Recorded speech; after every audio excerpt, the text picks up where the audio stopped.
The wind was the only true god of this place. It was born in the icy veins of the high peaks, 1,000 miles from any ocean, and it came down into the valley of the high-altitude warfare training center with the malevolent intelligence of a predator. It did not blow. It stalked.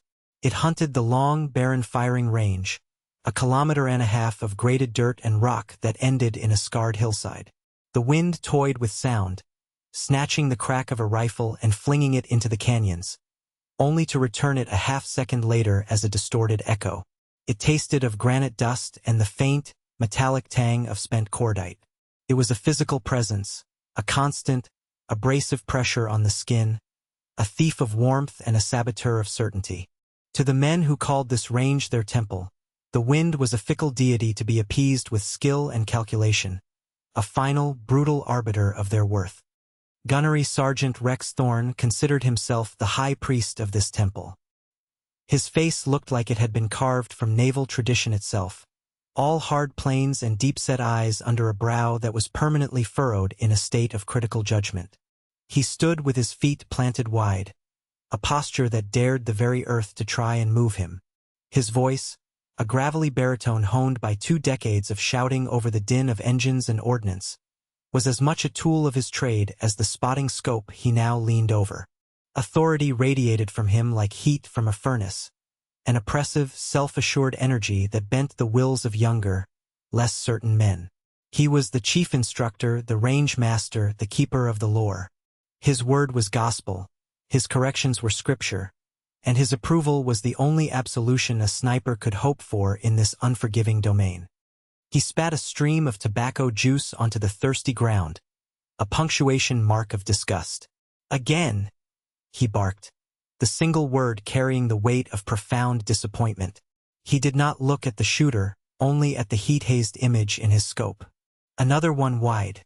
"Jesus, Mary, and Joseph, are you even trying to hold on the target?" The shooter in question did not respond. She lay prone on the shooting mat, a small, compact form that seemed almost swallowed by the oversized camouflage uniform and the massive, brutally functional rifle cradled in her shoulder. From a distance, she was anonymous, just another figure in the long line of disciples seeking enlightenment at Thorne's altar of precision. Up close, the anonymity remained. Her name, according to the roster Thorne had barely glanced at, was Sergeant Eva Rostova. Her face, half hidden by shooting glasses and the shadow of her patrol cap, was unremarkable. No sharp, predatory features, no visible scars that told stories of past glories. She was plain, quiet, and still. Her stillness was the most remarkable thing about her. It was absolute, an unnatural calm that seemed to defy the incessant torment of the wind. She had been on the line for 3 hours, firing her qualification course. And for 3 hours she had been consistently, almost artistically, missing. Not by much. Her shots landed in a tight, respectable group, but a group that was a good 8 inches to the right and 4 inches high of the 10 ring. For a novice it would be a correctable error, a simple matter of misjudging the wind or failing to dial the scope properly. For anyone wearing the uniform of a United States Marine on a sniper qualification range, it was an embarrassment. For Gunnery Sergeant Thorne, it was a personal insult. He straightened up, turning his full attention to her prone form. The other shooters on the line, a mix of seasoned reconnaissance Marines and ambitious grunts, fell silent.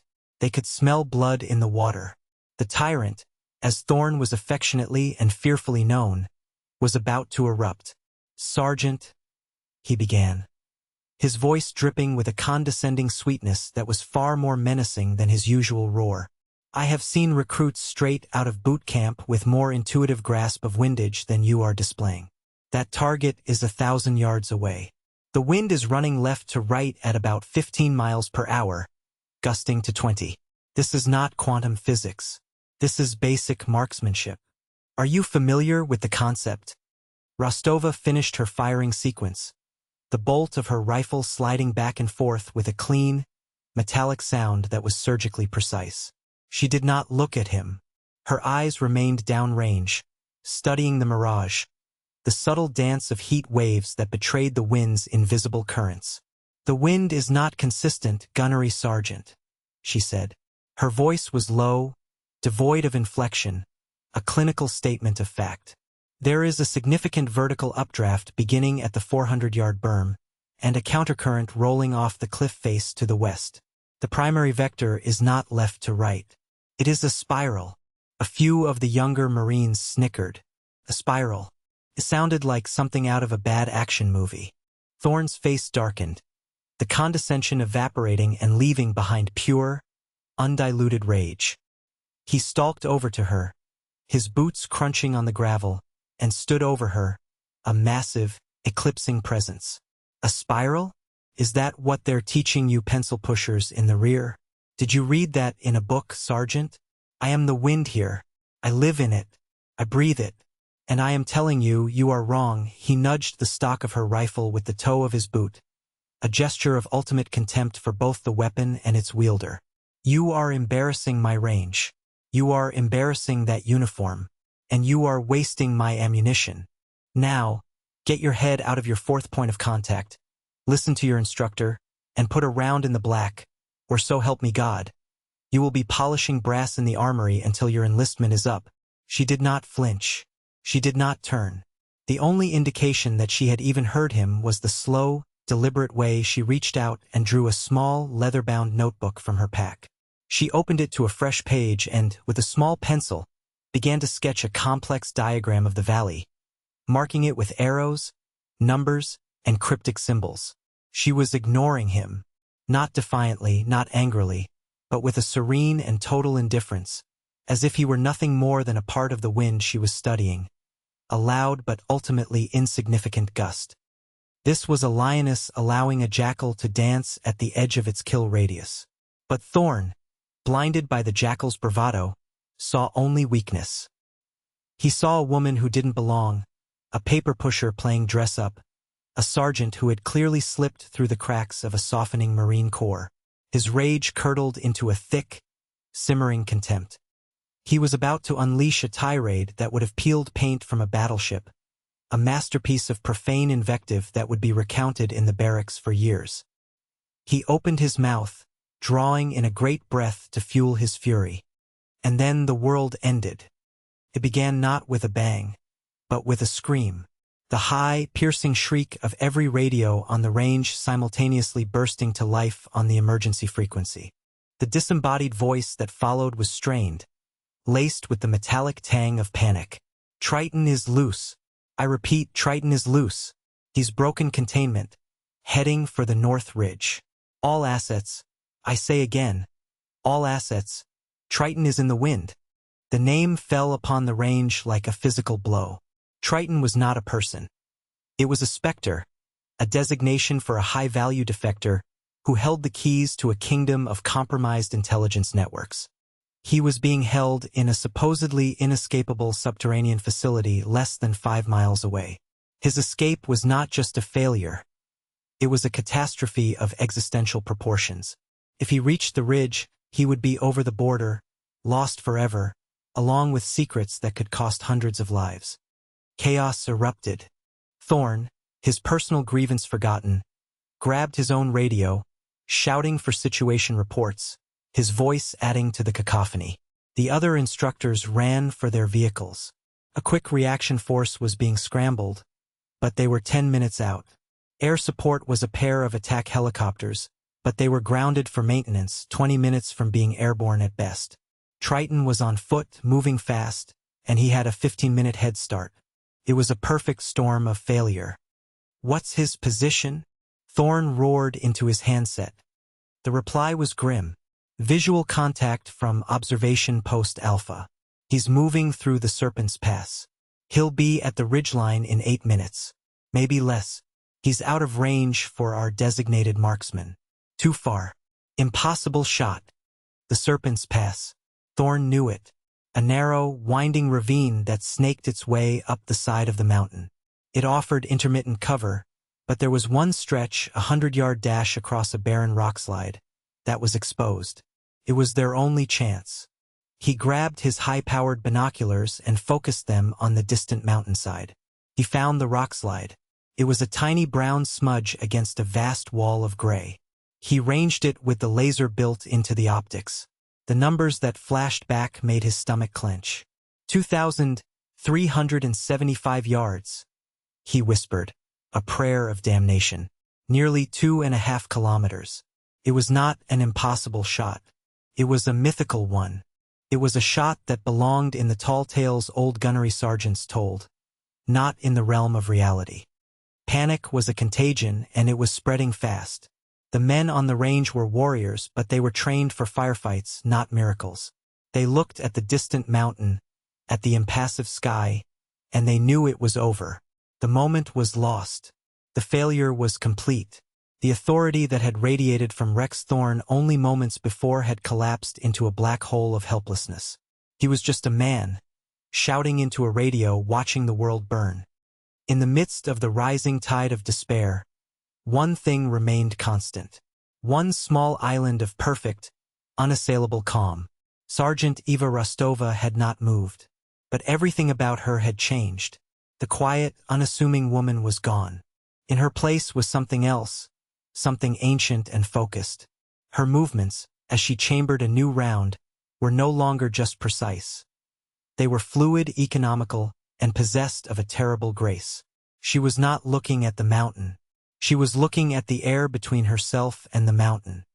"Spotter," she said, her voice cutting through the radio chatter with the clean finality of a scalpel. It was not a request. It was a command. The young corporal next to her, a man named Miller who had been enjoying Thorne's verbal assault moments before, looked at her, bewildered. "What?" "I need a spotter," she repeated, her voice still flat, still clinical. She did not look at him. Her eye was already pressed to the rubber eyepiece of her scope. "Call the wind. Start with the range flags. Ignore the mirage past 1,000. It's lying to you. Report spillage from the canyon mouth and give me a velocity estimate on the vertical shear." It was a foreign language, a language of expertise so far beyond their comprehension that it sounded like nonsense. Miller stared, mouth agape. Thorne, hearing her, turned, his face a mask of disbelief. "What in God's name do you think you're doing, Sergeant?" Rostova finally turned her head, just enough for her right eye to fix on him. It was an eye he had not seen before. The placid, indifferent gaze was gone. This eye was like the lens of her scope, a piece of polished glass that saw the world in terms of data and solutions. It was cold, analytical, and utterly devoid of emotion. "My job, gunnery sergeant," she said. Then she turned back to her rifle. A monstrous shape descended from the sky, drowning out all other sound with the percussive roar of its rotors. A Black Hawk helicopter, flying low and fast, flared for a landing just behind the firing line, its downdraft kicking up a blinding storm of dust and gravel. Men shielded their faces, turning away from the violent intrusion. The side door slid open, and a figure stepped out, ducking under the still spinning blades. He was tall, lean, wearing a crisp, unadorned utility uniform that somehow looked more immaculate than a dress uniform. On his collar, a single, polished silver star glittered in the harsh sunlight. General Marcus Vance, the theater commander, strode onto the range as if he were walking into his own living room. His aide, a frantic-looking major, scrambled behind him, shouting into a satellite phone. General Vance ignored the chaos. His eyes, the color of chipped slate, swept across the scene, taking in the panicked men, the shouting instructors, and the single, still figure of the woman at the rifle. His gaze locked onto her. His relentless forward march came to an instant, dead stop. The expression on his face shifted. The hard lines of command softened, replaced by something else. A flicker of recognition, of understanding, of a profound and solemn respect that was so out of place in the current bedlam that it seemed to be from another dimension entirely. He walked towards her, his boots making no sound that could be heard over the dying whine of the helicopter's turbines.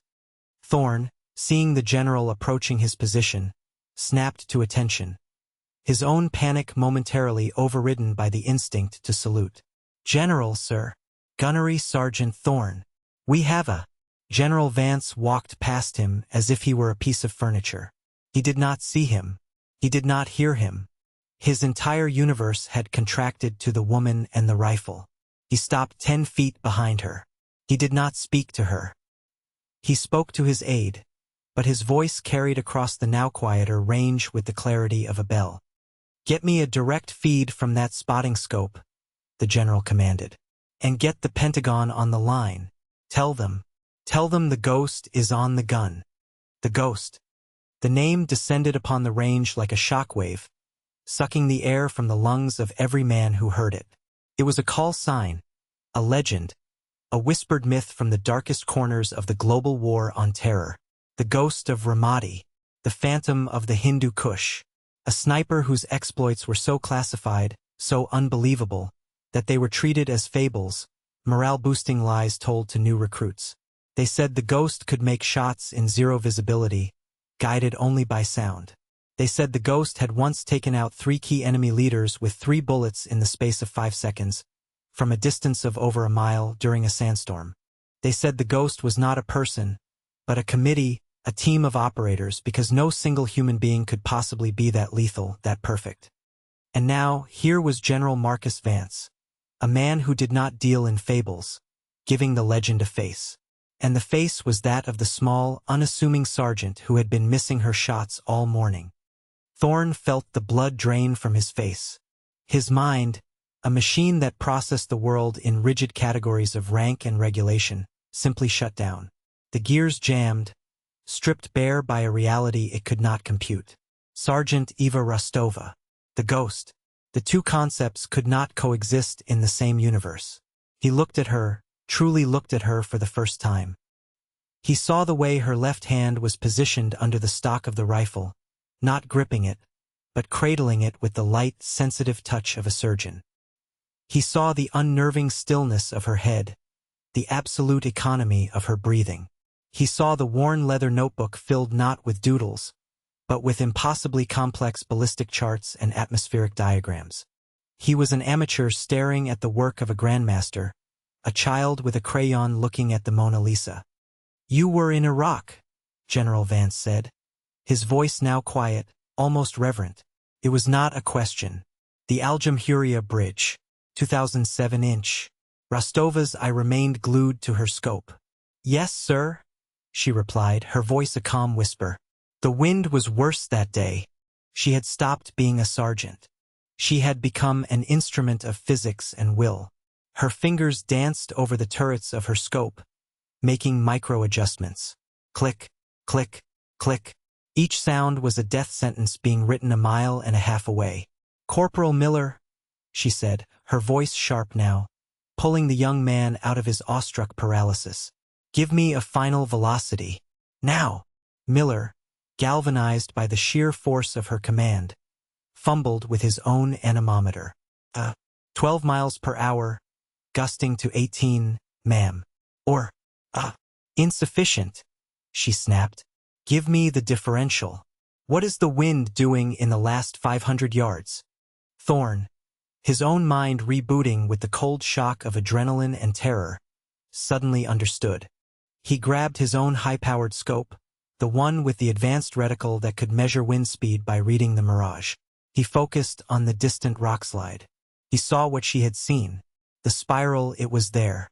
A subtle, almost invisible vortex created by the unique topography of the pass. A sniper's nightmare. A fatal trap for anyone who read the wind by the book. He had been blind. He had been a fool. "It's dropping," Thorne heard himself say, his voice a hoarse croak. He was speaking to her now, a subordinate reporting to his superior. "The wind is dropping into the pass. There's a pocket. Velocity drops to 5, maybe less, right before the target area. Then it whips back up the cliff face. It's a shear. A vertical shear. Elevation adjustment, 3.2 minutes. Rostova murmured, more to herself than to anyone else. Her finger moved to the trigger. Target is entering the kill zone. Through his scope, Thorne saw him.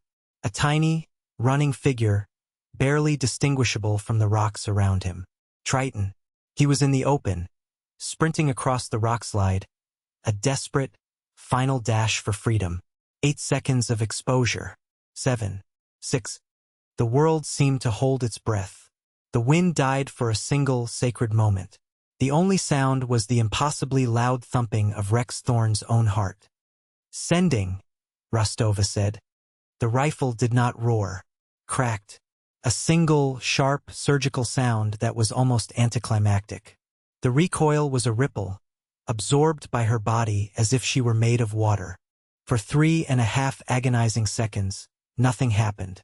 The bullet was a ghost, traveling across the vast expanse, a messenger of physics on a journey of its own. Thorne held the running man in his scope, his hands trembling. He was willing the bullet to miss, to vindicate his own ignorance, and simultaneously praying for it to strike true, to save them from catastrophic failure. The running figure did not collapse. It simply ceased to exist. One moment he was there, a man full of motion and secrets. The next, he was a red mist that the wind, as if on cue, picked up and scattered across the gray rocks. The shot was perfect, a miracle delivered with the cold precision of a mathematical proof. Silence. A profound, holy silence descended on the range. The radios were quiet. The helicopter was quiet. The men were quiet, their faces turned towards the woman who still lay motionless behind the rifle. Her eye still pressed to the scope, confirming her work. General Vance lowered his binoculars. He turned to the assembled group of instructors and shooters, his face hard as granite. "Attention on deck," he commanded, his voice a thunderclap that shattered the silence. Every man, Thorne included, snapped to the rigid, unwavering posture of perfect military attention. They stood like statues, eyes forward, chests out, a line of stunned acolytes. The general then turned back to the prone figure on the mat. He took 3 steps forward, heels clicking on the stones. He stood directly over her. And then he did something that Rex Thorne would have sworn, on the souls of his ancestors, was impossible. General Marcus Vance, a decorated commander of armies, a man who advised presidents, executed a salute. It was not a casual gesture. It was a sharp, powerful, blade-like motion, his hand cutting the air, his arm ramrod straight, his eyes locked on the woman before him. It was a salute of such profound, earth-shaking respect that it was more potent than any medal, more significant than any promotion. It was the deference of a king to an archangel. Slowly, gracefully, Eva Rostova pushed herself up. She cleared her rifle, made it safe, and stood. She was no longer small. She seemed to fill the valley with her presence. She returned the general's salute with a quiet, understated nod. "Chief Warrant Officer for Rostova," the general said, his voice now formal, his hand still at his brow. "You are a long way from home." "Just getting some range time, sir," she replied, her voice once again calm and quiet, the terrible authority receding, replaced by a simple, disarming professionalism. "My qualifications were about to expire." The full truth crashed down on Thorne, a physical weight that buckled his knees. Chief Warrant Officer for, a gunner in the old parlance, but this was something more. Warrant officers in the special operations community were living repositories of esoteric knowledge, masters of their craft so skilled they existed outside the normal chain of command. They were the Jedi Knights of the military, and she was a master. She had not been missing, she had been mapping. Each of those errant shots he had mocked had been a data point. She wasn't shooting at the target. She was shooting at the wind itself, building a 3-dimensional model of the valley's complex aerodynamics in her mind and in her notebook. The tight group, 8 inches to the right and 4 inches high, was her control group, her baseline for a perfect shot in a vacuum. She had been solving an equation, and Triton had been the final variable. General Vance lowered his salute. He turned his gaze, cold and heavy as a glacier, upon Gunnery Sergeant Rex Thorne. "Gunnery Sergeant," he said, the words falling like chips of ice, "I have just witnessed the most unprofessional, disgraceful, and tactically ignorant display of instruction in my 30 years of service. You stood on this range, a place dedicated to the pursuit of lethal perfection, and you chose to substitute your ego for your expertise. You were loud when you should have been listening. You were blind when you should have been observing. You did not see the weapon in front of you, You did not see the environment around you, and you damn sure did not see the warrior who was trying to teach you something. Thorn stood there, a hollow man in a uniform. The foundations of his world turned to dust. There was nothing to say. Every word of the general's indictment was true. He had committed the ultimate sin for a Marine. He had allowed his pride to make him stupid. He braced himself for the end. A court-martial, a reduction in rank, a dishonorable end to a long career. It was what he deserved. But the final judgment did not come from the general. It came from the ghost. Rostova stepped forward, picking up her notebook. She flipped it open and showed a page to Thorn. On it was the diagram she had been sketching. It was a work of art, a beautiful, terrifying map of the invisible enemy. You failed to identify the primary tactical challenge, she said, her voice clinical, educational, utterly devoid of malice. You treated the wind as a constant, not a variable. That is a fatal error. Your arrogance was a secondary failure, a symptom of the first. You cannot teach what you do not understand. She looked from the notebook to his eyes. You have good instincts, gunnery sergeant, but you rely on them too much. You have stopped learning. She then turned to the general. Sir, she said, I request that Gunnery Sergeant Thorn not be subject to formal disciplinary action. The general raised an eyebrow. And why is that, Chief? Because, sir, punishment is inefficient. Re-education is not, she replied. I request that Gunnery Sergeant Thorn be assigned to my unit for the next 6 months. As my personal armorer. He will be responsible for the maintenance of my equipment, the calibration of my instruments, and the observation of my training environment. He needs to learn to see again. He needs to learn to be quiet. It was a sentence far more profound than any brig time. It was a complete and total dismantling of his identity. He, Rex Tyrant Thorn, the master of the range, would become a glorified bag carrier for the very person he had humiliated. He would be forced to watch her, learn from her, and exist in the shadow of her silent, towering competence. It was a humiliation, yes, but it was also something else. It was a chance to be remade, to be stripped down to the studs and rebuilt by the finest artisan in the world.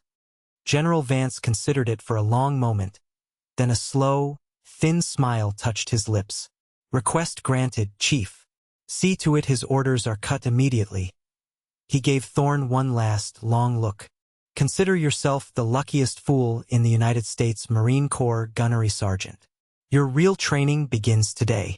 The story of that day passed into the permanent lore of the institution.